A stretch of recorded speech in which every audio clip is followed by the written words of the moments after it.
Assalamualaikum warahmatullahi wabarakatuh. Sedulur jejak lakon yang kami hormati, kali ini Mimin mencoba mengkisahkan tentang Syekh Wali Lanang yang berhasil menyembuhkan penyakit sang putri kerajaan Blambangan, Banyuwangi saat ini. Kisah ini diambil dari Babat Para Wali Songo atau Serat Walisana yang ditulis oleh Sunan Giri kedua, yaitu putra dari Sunan Giri. Serat Walisana sendiri selesai ditulis pada tahun 938 Hijriah yang bertepatan dengan tahun 1531 Masehi. Baiklah, mari kita langsung ke cerita lur. Alkisah saudara ipar Syekh Maulana Ibrahim yang bernama Syekh Maulana Ishaq. Beliau adalah keturunan Sayyid Jungaib di tanah Arab, keluarga mulia keturunan Kanjeng Rasul. Syekh Maulana Ishaq sudah mempunyai dua putra bernama Sayyid S dan Sayyid Yakub. Ketika itu kedua putra Sayyid Maulana Ishaq ingin berkelana ke tanah Jawa. Keinginannya begitu kuat karena mendengar saudara sepupu mereka diterima dengan baik di tanah Jawa. Kedua bersaudara ingin juga mendapatkan pengalaman yang sama. Setelah keduanya mufakat lalu segera berangkat naik kapal. Singkat cerita mereka berdua telah sampai di tanah Jawa. Namun keduanya tidak sepakat mengenai tempat mendarat. Saudara tua ingin mendarat di Majapahit. Adapun saudara muda ingin pergi ke negeri Blambangan. Karena tak tercapai kata sepakat, keduanya bersimpang jalan. Sayyid S lalu mendatangi Majapahit dan mengabdi kepada Prabu Brawijaya. Sang Prabu sangat mengasihi dan mempercayainya, lalu mengambilnya sebagai putra dengan diberi nama Raden Suta Maharaja. Akan tetapi lama-lama Raden Suta tidak kerasan berada di Majapahit. Raden Suta lalu berpamitan hendak bergabung dengan Raden Rahmat di Ampel Denta. Prabu Brawijaya mengizinkan Raden Suta pergi ke Ampel Denta. Sesampai di Ampel Denta, Raden Suta diterima dengan baik karena Sunan Ampel Denta mendapat kunjungan orang yang seagama dan sebangsa. Atas saran dari Sunan Ampel, sang kakak Raden Suta Maharaja ditempatkan sebagai imam di Demak. Di sana ada komunitas pemeluk Islam yang memerlukan bimbingan. Setelah menetap di Demak, Raden Suta kemudian dikenal sebagai Syekh Suta Maharaja. Sementara itu Sayyid Yakub juga sudah sampai di Blambangan. Beliau mengambil tempat bermukim di pinggir muara, di desa Purwasaga. Di tempat itu Allah memberikan jalan bagi anugerah besar yang akan diterima. Pada suatu hari Raja Blambangan Prabu Satmuda sedang bersedih karena sakit yang diderita oleh putrinya yang bernama Retna Rarasabodi. Sang Raja mendengar kalau di muara ada seorang pendatang yang ahli bertapa dan sudah dikenal mumpuni dalam segala ilmu. Sang Raja kemudian memanggil Sayyid Yakub untuk menghadap dan mengobati sakitnya sang putri. Atas kehendak Allah, Sayyid Yakub berhasil menyembuhkan Retna Rarasabodi yang cantik jelita. Sang Prabu Satmuda sangat bersukacita. Putri cantiknya kemudian dinikahkan dengan Sayyid Yakub. Keduanya mengarungi biduk rumah tangga dengan rukun tanpa halangan satupun. Oleh sang mertua, Sayyid Yakub kemudian diberi nama.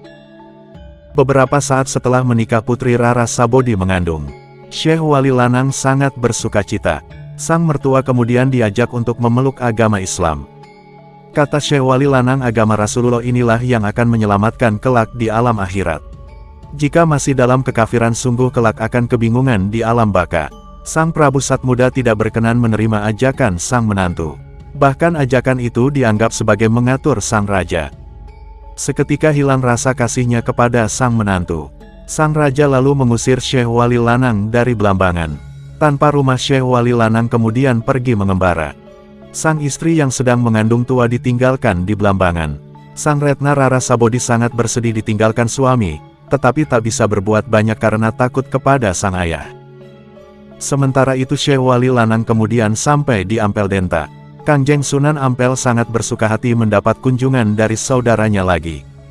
Syekh disambut hangat dengan segala penghormatan. Setelah beberapa saat kemudian oleh Sunan Ampel Denta, Syekh Wali Lanang ditempatkan sebagai imam di Patukangan. Berkah bimbingan Syekh Wali Lanang kemudian Patukangan menjadi desa yang sejahtera.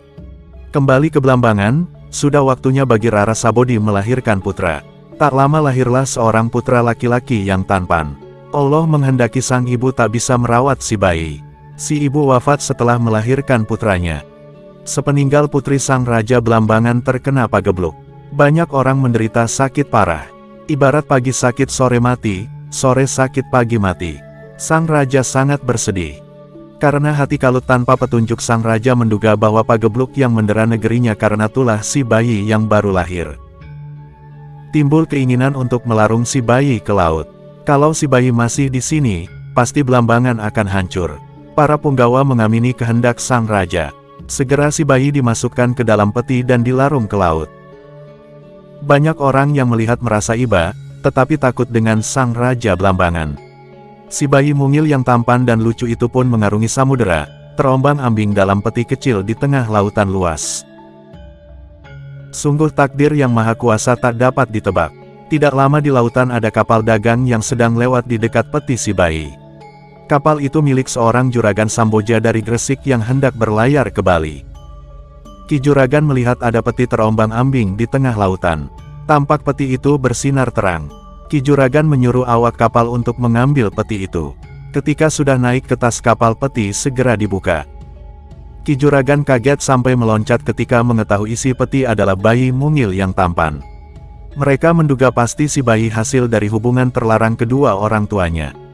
Namun Ki Juragan tak keberatan, bahkan sangat ingin mengambilnya sebagai anak. Ki Juragan bermaksud berbuat kebaikan bagi sesama. Barangkali kelak akan menjadi jalan mencapai kemuliaan. Tak diceritakan perjalanan layar Ki Juragan. Sesampai di rumahnya di Tandes, Ki Juragan sangat mengasihi sang putra angkat.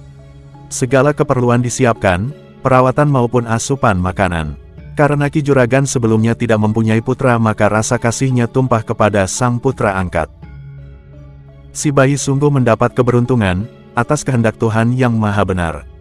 Ketika menginjak usia remaja, si bayi diberi nama oleh Ki Juragan Samboja dengan nama Raden Satmata. Tidak lama dari peristiwa itu Ki Juragan meninggal dunia. Raden Satmata kemudian hanya diasuh seorang diri oleh Nyi Juragan. Berkat limpahan kasih Nyai Juragan, Raden Satmata tumbuh besar sebagai seorang pemuda yang tampan dan cakap. Banyak gadis-gadis kepincut ingin diperistri.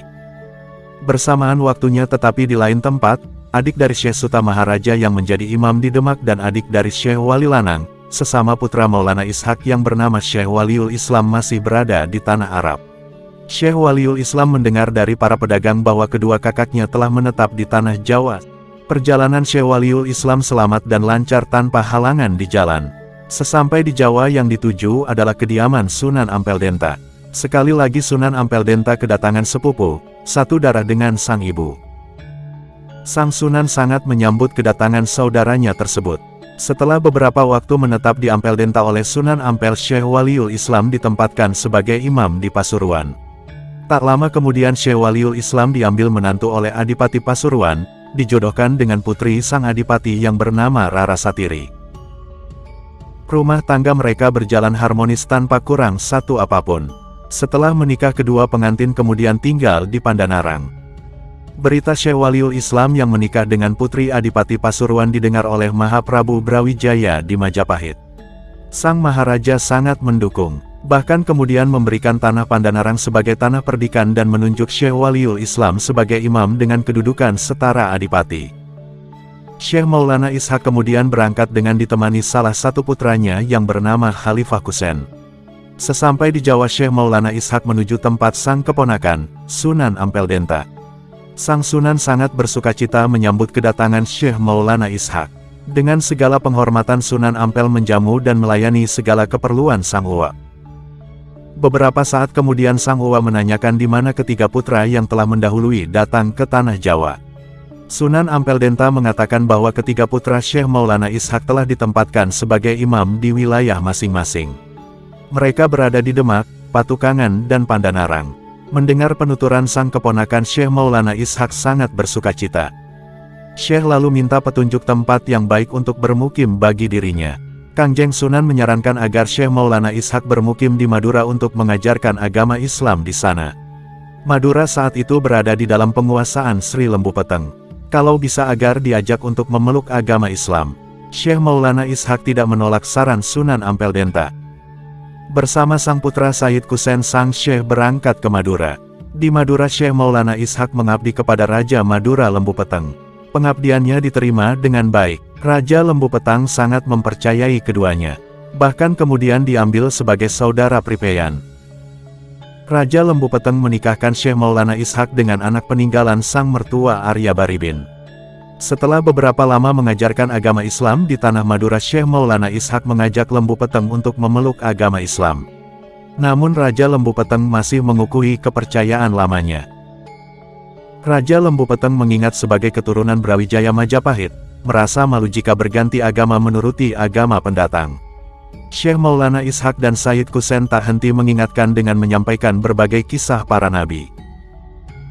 Akan tetapi Lembu Peteng belum terbuka hatinya. Bahkan segala nasihat membuatnya marah. Kedua bapak anak itu diusir dari Madura. Kegagalan Syekh Maulana Ishak di Madura membuatnya merasa malu untuk kembali ke Ampel Denta. Syekh Maulana Ishak kemudian menetap di Malaka. Di sana Syekh melakukan pertapaan dan senantiasa mendekatkan diri kepada Allah. Adapun Sayyid Kusen setelah pergi dari Madura kembali ke Ampel Denta untuk mengabarkan kegagalan mereka mengislamkan Raja Madura. Sunan Ampel Denta menghiburnya dengan mengatakan bahwa belum datang masanya. Kalau sudah waktunya kelak, pasti tak diajak pun akan datang sendiri. Untuk sementara Sayyid Kusen kemudian menetap di Ampel Denta. Sementara itu di Madura, setelah kepergian dua Sayyid, Syekh Maulana Ishak dan Khalifah Kusen, Raja Madura Sri Lembu Peteng mendengar tentang pendatang di Surabaya yang juga mengajarkan agama baru tersebut. Namanya Sunan Ampel Denta. Menurut berita yang diterima Lembu Peteng, pengikut Sunan Ampel Denta sudah banyak dan semakin mendesak agama sang ayah Prabu Brawijaya. Sayyid dari Arab itu aktif mengajak orang Jawa untuk mengganti agama mereka dengan agama sang Sayyid. Raja Madura berserah diri kepada kehendak Sunan Ampel. Kangjeng Sunan Ampel Denta kemudian mengambil syahadat Sri Lembu Peteng. Raja Madura itu sekarang sudah memeluk Islam. Sudah menyandang iman yang suci, tobatnya sudah merasuk ke dalam hati. Bersiap sedia melaksanakan syariat agama Islam. Pada suatu pagi hari Sunan Ampel berkata kepada Raja Madura agar sang raja segera pulang ke Madura. Karena sudah memeluk Islam maka sebaiknya segera menyebarkan ajaran suci yang luhur. Raja Madura tak menolak. Sri Lembu Peteng segera kembali ke Madura dengan diiringi Khalifah Kusen. Raja Madura Sri Lembu Peteng pulang ke negerinya, sedangkan Khalifah Kusen melanjutkan perjalanan menuju Sumenep. Di Sumenep Khalifah Kusen menemui Raja Sumenep Sri Jaran Panoli. Khalifah Kusen menyampaikan surat dari Sunan Ampel. Surat segera diterima oleh Sri Jaran Panoli dan dibaca dengan seksama. Surat yang berisi ajakan untuk memeluk Islam itu diterima dengan baik. Sri Jaran Panoli tak keberatan memeluk agama Islam. Khalifah Kusen melanjutkan perjalanan menuju wilayah lain di Pulau Madura. Raja Sumenep menyambut sepenuhnya ajakan Kangjeng Sunan Ampel untuk memeluk agama Islam. Khalifah Kusen lalu menuju Balega. Penguasa Balega pun menyambut baik ajakan Kangjeng Sunan Ampel. Setelah semua wilayah Madura menyatakan memeluk Islam, Khalifah Kusen kembali ke Madura. Sri Lembu Peteng menyambut dengan baik dan Khalifah Kusen kemudian tinggal di Madura.